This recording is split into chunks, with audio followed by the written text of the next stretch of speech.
Hello again. I'm here with another book tag. This one is an original book tag from Catherine Benson, who tagged me in her video, and I want to just go through the questions. This is based on the Meaning of Life Kelly Clarkson CD. So I'm going to go through all the different questions here and show you my picks. These questions can be a little spoilery, so I decided to hold up the book. And if you don't want to be spoiled, just hit the mute button on your video, and then as soon as you see another book that I hold up, I'm up to the next question. Love So Soft. Someone goes through a breakup but moves on.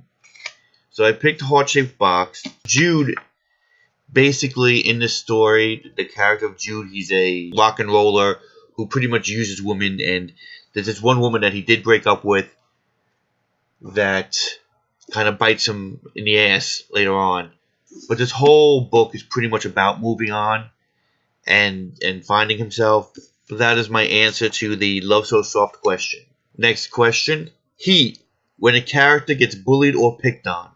Now, I didn't need to worry about spoilers on this, because I think if anybody who knows anything about this story, it knows that the kids in this story are definitely picked on. They're called the Losers Club for a reason. Stephen King's It. Next question. Meaning of Life. When a character looks up to someone for parental guidance. Dr. Sleep. And the character of Dan Torrance, if you don't know what the Dr. Sleep is about, it's basically a sequel to The Shining. The child from The Shining is an adult now, and another child who has the gift of The Shining is being hunted. And that child, her name is Abra Stone.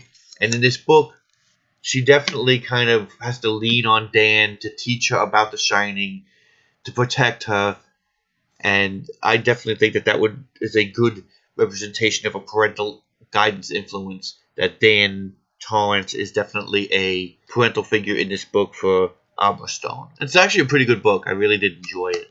Next question is I Don't Think About You, a book you DNF'd. Heart of Iron. I've already talked about why I DNF'd it. Just not for me. I was really just slogging through it. I'm not going to read it. This is going to be somewhat of a spoiler again for Warcross. But the next question here is Cruel, a character who betrays their friends.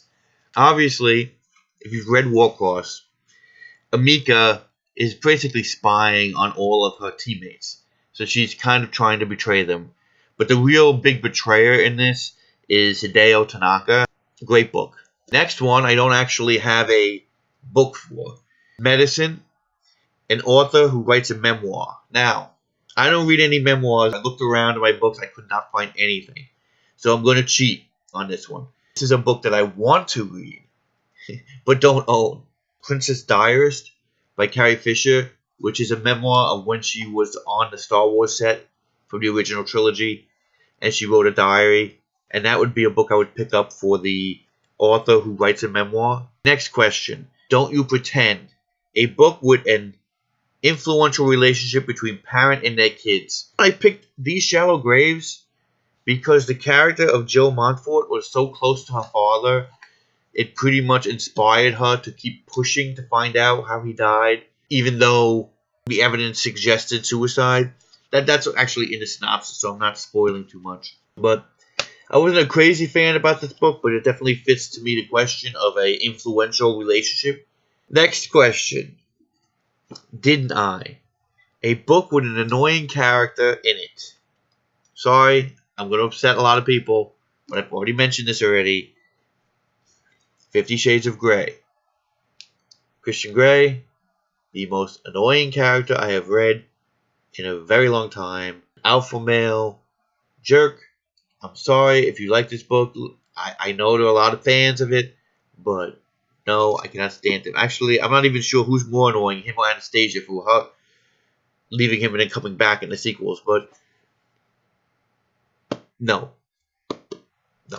Next question. Whole Lotta Woman, a character who stands up to her personal beliefs. The way I interpreted this question was a person who gets her personal beliefs challenged in the book, and to me the best example of that was Afterlife of Holly Chase, which, if you don't know, is basically a Scrooge story.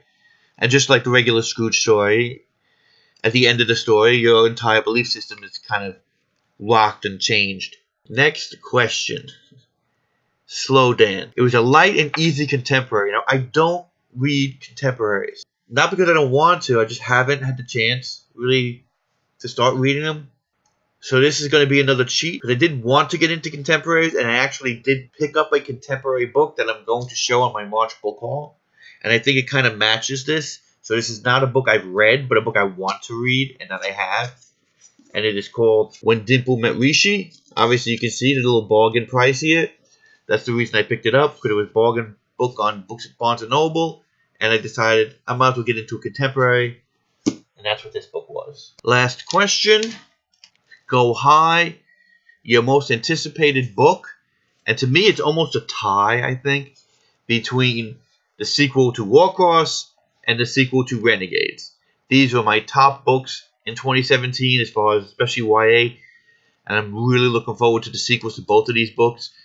Maybe Renegades a little bit more, because it kind of ended, well, they both ended on cliffhangers. Either one, actually. They're both really great books, both 5-star books in my mind. I really enjoyed them. And the sequel to either one of these, whichever one comes first, will be my most anticipated. And that's it for my book tag, the Meaning of Life book tag. I want to thank Catherine again for tagging me. And anybody who wants to do this tag, feel free. Thanks again for watching, and I hope to see you soon.